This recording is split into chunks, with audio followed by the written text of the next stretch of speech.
¿Te interesa saber más acerca de motores? ¿Quieres saber cómo proteger tus motores para que estos se mantengan operando? ¿Te gustaría conocer cómo seleccionar las protecciones adecuadas para que estos motores estén protegidos? Pues quédate donde estás porque vamos a revisar este tema a continuación en Capacitación Eléctrica de Trafomex.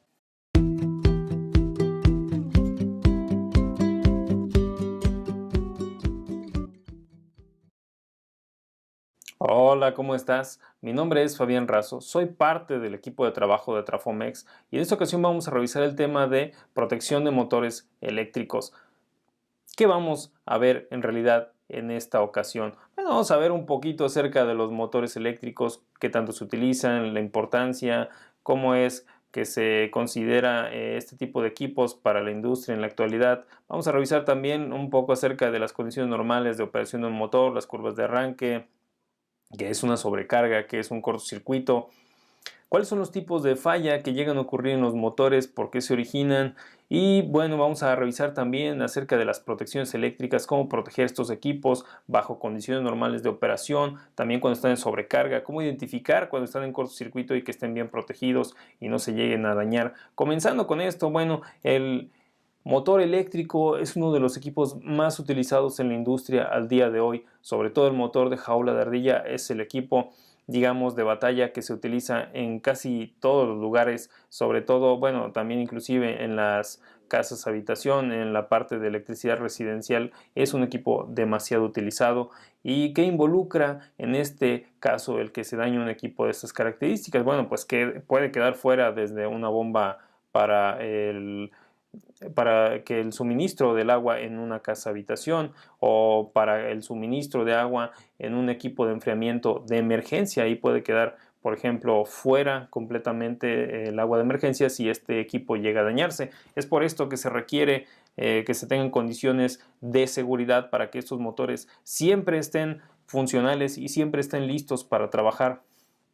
Así es que, bueno, ¿cuáles son los tipos de motores eléctricos en la actualidad? Existen motores monofásicos, existen motores trifásicos y dentro de estos, los motores a los cuales nos vamos a referir, bueno, existen también motores de corriente directa dentro de los trifásicos, motores de corriente alterna, también existen dentro de los equipos de corriente alterna, los que nosotros utilizamos actualmente pues son el equipo de motor eléctrico tipo rotor de vanado, el motor eléctrico tipo síncrono y el más utilizado al día de hoy, el que se utiliza en casi todos los lugares es el motor eléctrico trifásico de jaula de ardilla. Vamos a referirnos un poquito más para este motor en esta capacitación porque es el equipo más utilizado en realidad. Así es que ¿cuáles son las condiciones en las cuales opera un motor eléctrico en la actualidad? Bueno, el motor eléctrico debe de estar operando bajo su corriente nominal, es decir, que no excedamos las capacidades de corriente nominal. Un motor es un equipo muy poco inteligente porque realmente nosotros podemos cargarle, si supongamos que es un motor de 10 amperes, nosotros podemos ponerle una carga de 5 amperes o nosotros podemos también adicionarle una carga de 20 amperes al motor. Va a intentar trabajar, va a intentar realizar toda su función a su velocidad nominal y esto lo va a llevar a que se queme si es que no tiene las protecciones bien ajustadas o las protecciones bien seleccionadas para que el motor no reciba alimentación en caso de que ocurra un problema, de que ocurra un cortocircuito, una sobrecarga. Es por esto que tenemos que proteger a los motores. Y bueno, otra condición normal de operación para los motores eléctricos es el voltaje nominal. Si nosotros le suministramos a nuestro motor un voltaje diferente al que viene especificado en su placa de datos, inclusive puede ser si nosotros suministramos un voltaje superior, puede ocurrir un daño al motor, sobre todo si este voltaje es superior al 10% de la capacidad nominal de su voltaje nominal que existe en su placa de datos.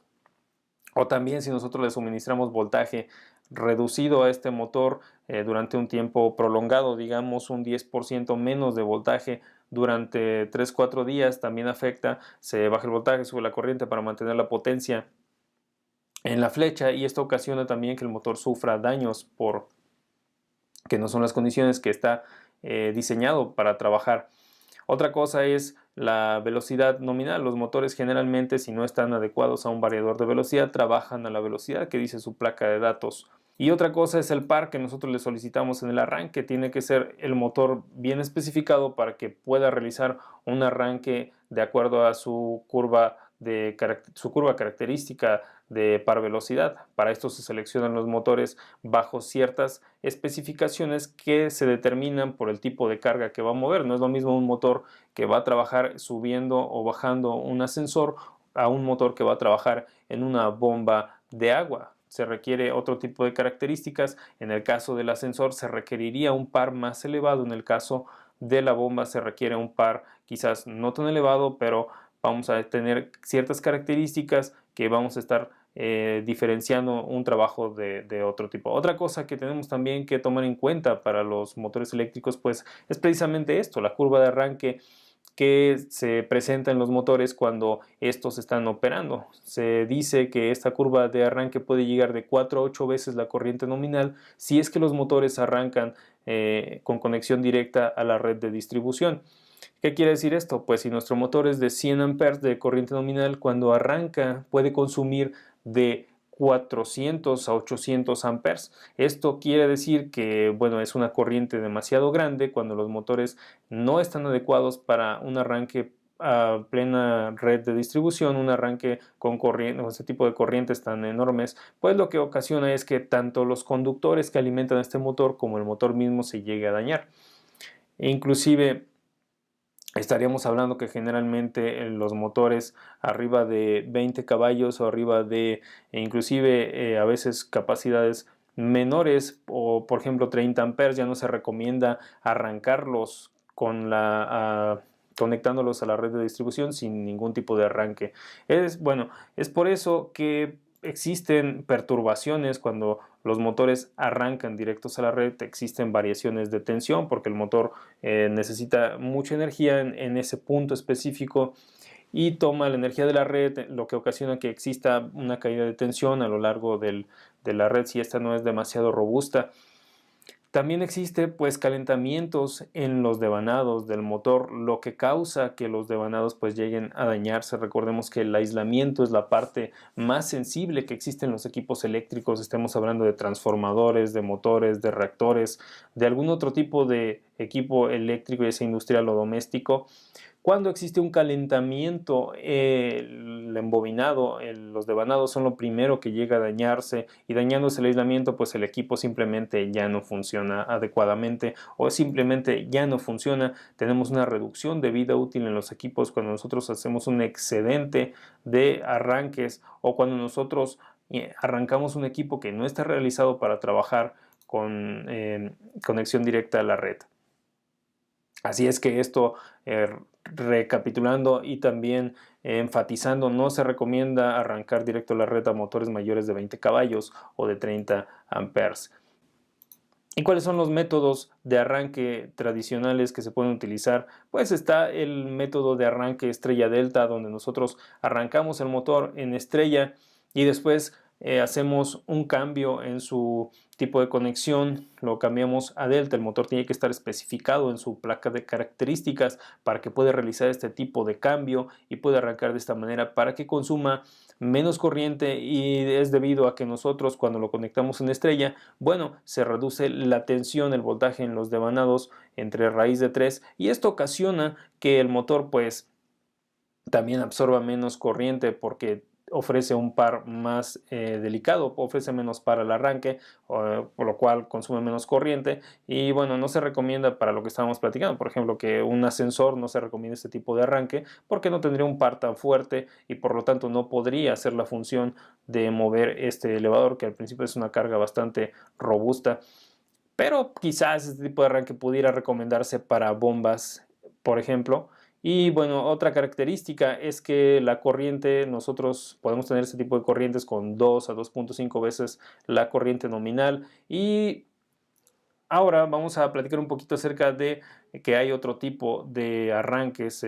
Tienen arranques por reactores, arranque por autotransformadores para motores de capacidades de NHPs elevadas. También tenemos arranques por arrancador suave, estos equipos que están realizados por medio de electrónica de potencia y que se realizan para que se fabrican para que arranquen los motores motores de capacidades quizás un poquito más elevadas o motores pequeños, arriba de 20 caballos generalmente, los ayudan a arrancar por medio de bajar el nivel de tensión, bajan el nivel de par requerido para la carga y por lo tanto la corriente también se reduce. Esto, bueno, lo lleva mediante una rampa de corriente que va siguiendo al arrancador, lo que le va dictando el arrancador suave. Al final, cuando ya tenemos despejada esta rampa de corriente, pues el motor toma su voltaje nominal, su corriente nominal, cuando ya ha arrancado, y sigue trabajando con operación normal. Es decir, el arrancador suave simplemente sirve para arrancar el motor, y ya una vez que el motor ha arrancado, el arrancador suave digamos, se va y pasea, y si el motor sigue trabajando con su voltaje y corriente nominales. Después tenemos también el arranque por variador de velocidad. Este es el arranque más costoso. Si es que nosotros queremos implementar un arranque por variador de velocidad, debemos saber que es el tipo de arranque más costoso, y que también, bueno, si nada más lo queremos para eso, realmente no es necesario, podemos implementar alguna otra tipo de solución para poder arrancar nuestros motores. Ahora, bueno, vamos a ver qué es una sobrecarga en un motor. ¿Qué significa el término sobrecarga? Cuando nosotros tenemos un motor eléctrico que consume 20 amperes de corriente nominal, al momento que nosotros ya le empezamos a cargar 21 amperes, si es que no tiene factor de servicio, digamos que este motor, su factor de servicio es 1.0, quiere decir que no podemos cargarle nosotros más de esos 20 amperes que tengamos en la placa de datos o 30 amperes que tengamos en la placa de datos, porque entonces el motor se va a comenzar a calentar fuera de sus especificaciones técnicas, y eso va a provocar que el aislamiento se vaya degradando, eventualmente llegue a la falla. Entonces, una sobrecarga es toda aquella corriente o toda aquella potencia que necesitamos arriba de la capacidad nominal del motor cuando este no tiene factor de servicio arriba de la unidad.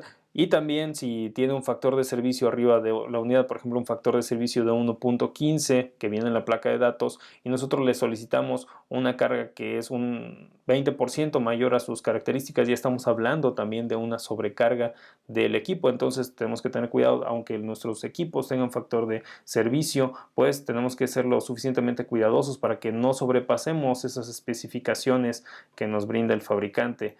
¿Qué es un cortocircuito?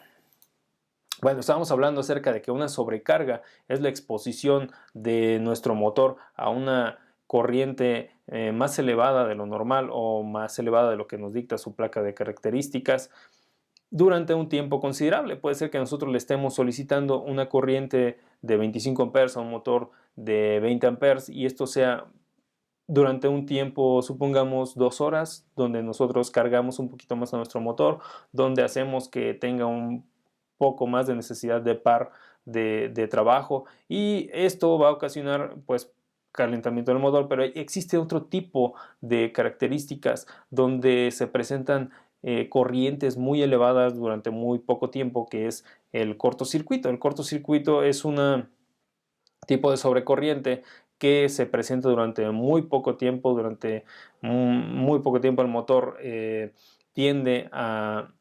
Supongamos que nosotros tenemos las 3 fases del motor, llega la alimentación mediante 3 cables de este motor, y uno de ellos está conduciendo, bueno, los 3 están conduciendo, en este caso 440 volts o 220 volts entre fases, y esto, digamos que uno de los cables se llega a pelar su aislamiento, se llega a cortar su aislamiento, entonces roza contra la tapa, contra la carcasa del motor.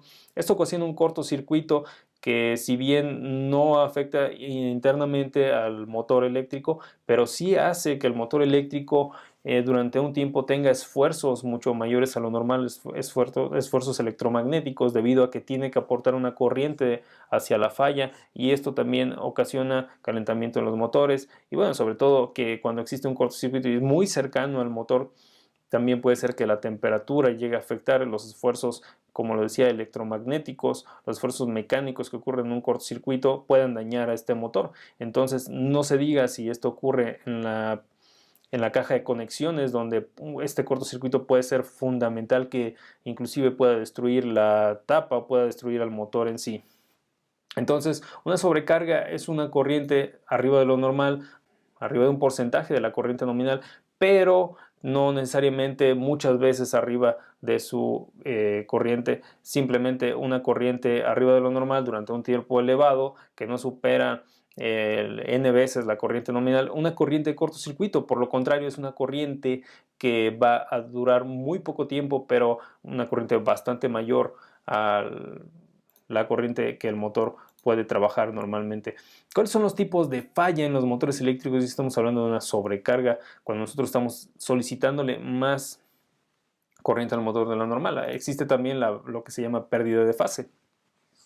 Si en determinado punto el motor llega a colocarse en dos fases, digamos que en algún punto nosotros colocamos una caja de conexiones antes de la llegada al motor, y esta caja de conexiones se llega a abrir una de las tres fases que alimentan al motor, que le dan energía, pues entonces el motor estaría trabajando en dos fases. Primero, no tendríamos por qué colocar esta caja de conexiones, pero digamos que el cable pues no nos alcanzó y tuvimos que añadir, lo cual no es correcto, pero es una solución quizás momentánea para que el equipo trabaje. Esto nos ocasiona en esta ocasión que el equipo se quede en dos fases porque una se abrió. Entonces esto hace que la corriente se incremente en las dos fases que se quedan trabajando, y va a ocasionar que el motor se llegue a quemar. Inclusive si nosotros apagamos un motor que está trabajando en dos fases, cuando lo intentemos arrancar ya no va a arrancar, porque se requiere la energía de las tres fases para que la flecha pueda girar y romper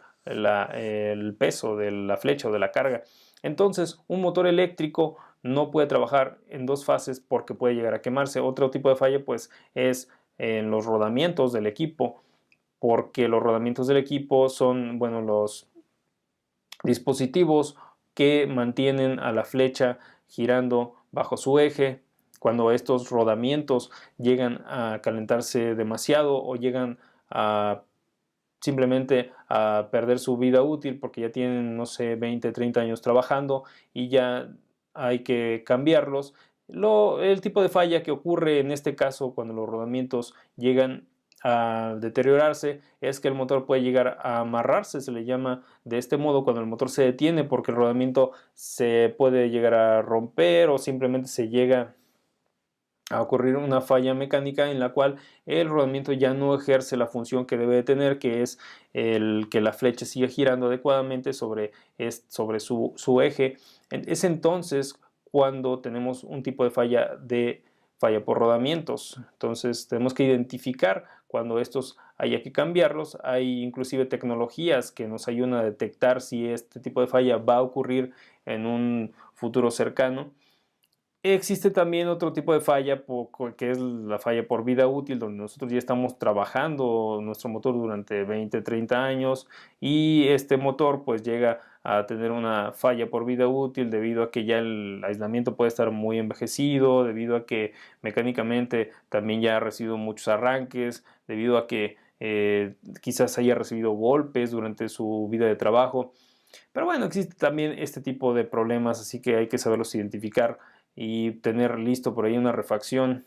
También tenemos fallas en cuanto a causas externas, como por ejemplo pueden ser el bajo voltaje en una instalación abajo del 10%, pues ya nos puede ocasionar problemas en nuestros motores, desbalances eléctricos. Si nosotros tenemos nuestro sistema desbalanceado, si nosotros tenemos nuestro sistema trifásico con desbalances de corriente o desbalances de voltaje, pues pueden ocasionar que nuestros equipos eléctricos lleguen a tener una variación en su vida útil, y sobre todo va a ser negativa esta variación por el tipo de alimentación que nosotros estamos manejando.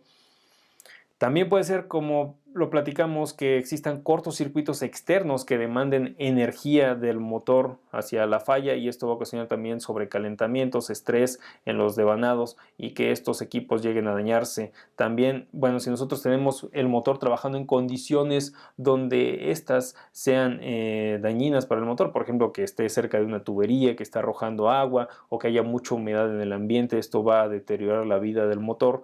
O que exista también una alta temperatura, que nuestro motor esté trabajado para operar bajo cierta temperatura ambiente y nosotros estamos exigiéndole el que supere estas expectativas, y entonces el motor va también a resentirlo y va a reducir su vida útil debido a las condiciones externas. Otra cosa son los golpes. Cuando nosotros golpeamos a los motores, estos pueden llegar a dañarse, aunque la carcasa es un medio para el cual el motor utiliza para protegerse, si recibe un golpe fuerte, este va a dañarse y seguramente va a también a tener problemas para trabajar, o nosotros vamos a dañar los rodamientos, vamos a dañar los embobinados, vamos a dañar alguna otra característica del motor, como puede ser el rotor. Puede ser también que tengamos una mala fijación de las patas del motor, del lugar donde el motor está fijo, de la tornillería que no esté apretada, que se tenga oxidación y que ya se tenga también ahí movimiento. Entonces esa vibración va a ocasionar una vibración debido a los movimientos normales de la zona, o va a ocasionar una vibración por el movimiento normal del giro del eje del motor. Entonces esto va a provocar que se vaya rompiendo la carcasa y va a ocasionar un daño también por ahí en el motor. Continuando con la parte de protección de motores eléctricos, nosotros vamos a hablar que existen diferentes tipos de protección para un motor, como podemos ver lo que hemos platicado a lo largo de esta capacitación. Pues estamos hablando también acerca de las condiciones normales de operación que debemos de cuidar, que es el entorno para que el motor siga trabajando bajo sus condiciones normales, es decir, libre de humedad, libre de altas temperaturas, libre de agua inclusive, o libre de golpes para que no sufra daños este motor, también que tenga sus voltajes bajo condiciones normales. Y vamos a ver también que nosotros debemos de tener ciertas protecciones para que los equipos no estén trabajando en sobrecarga, y si llegan a estarlo, que estén protegidos, o contra cortocircuitos para que también estén protegidos y no haya un problema en el motor. Así es que vamos a ver que existen diferentes tipos de protección para los motores eléctricos. Por ejemplo, para la protección contra sobrecarga existen relevadores de sobrecarga o de sobretemperatura. Estos están regulados por ciertas normativas que en muchas ocasiones nosotros tenemos que seguir para que los equipos estén protegidos y no sufran daños. En este caso vamos a basarnos nosotros en lo que es la NEC 2018. En México nos basamos en otras normativas, como por ejemplo puede ser la NOM 001 de instalaciones eléctricas, pero esta a su vez está basada en la versión de la NEC que le precede. Así es que en este caso vamos a guiarnos por lo que dice la NEC 2018, que en este caso aplica para motores de menos de 600 volts. Lo que nos dice es que todos los motores de servicio continuo que tengan más de un caballo de potencia deberán estar protegidos contra sobrecarga bajo ciertas condiciones, como por ejemplo los motores que tengan un factor de servicio arriba de la unidad, pues deben de estar protegidos contra sobrecargas arriba del 125%, es decir, nuestro dispositivo deberá estar considerado para 125% en el caso de motores con factor de servicio de 1.15. Para motores con aumento de temperatura que esté marcado en su placa de características con 40 grados o menos, vamos a tener también una protección para 125% de la capacidad nominal del equipo. Es decir, si es de 100 amperes, vamos a seleccionar la protección para 125 amperes. Para todos los demás motores, pues vamos a seleccionar una protección para 115%.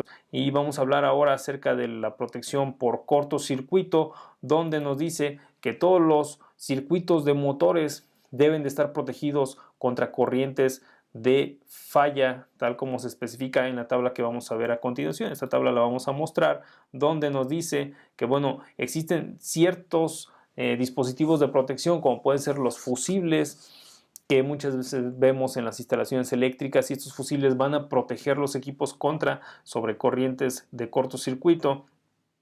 O también puede tener la protección por interruptor termomagnético. Estos dispositivos pues protegen contra fallas de origen de sobrecarga o también de cortocircuito. Es entonces cuando nosotros debemos de seleccionarlos adecuadamente. En el caso de los fusibles, bueno, podemos ver en la tabla de características que vamos a estar protegiendo a nuestros equipos para, por ejemplo, si vamos a hacer la protección por fusible, que no tenga retardo de tiempo. En el caso de motores que sean de jaula de ardilla, diferentes de los de diseño B, que no sean para diseño B, vamos a protegerlos con un 300% de la corriente de plena carga, es decir, el fusible debe estar seleccionado para este 300% de la corriente nominal del motor cuando no tenga retardo de tiempo. Cuando el fusible sea de elemento de dual, de acción de retardada, es decir, que proteja tanto sobrecargas como corrientes de cortocircuito. Entonces vamos a seleccionar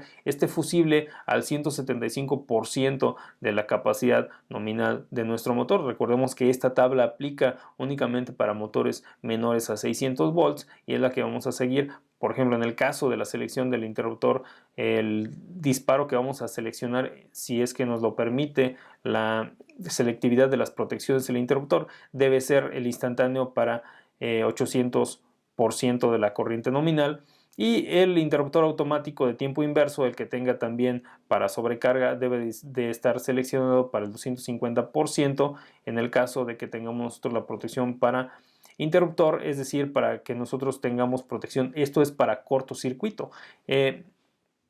Y es en veces de la corriente nominal. Nosotros estamos hablando de 250% de 100 amperes, es decir, estaremos protegiendo nuestro motor con 250 amperes para la protección de cortocircuito. No quiere decir que vayamos a seleccionar un interruptor 8 veces mayor, es decir, que nosotros tengamos un motor de 100 amperes y que vayamos a seleccionar un interruptor para 800 amperes. No quiere decir esto, simplemente quiere decir que vamos a seleccionar el interruptor adecuado para la protección, pero lo vamos a ajustar a tantas veces para el disparo automático, es decir, a 8 veces para el disparo instantáneo cuando se presente un cortocircuito.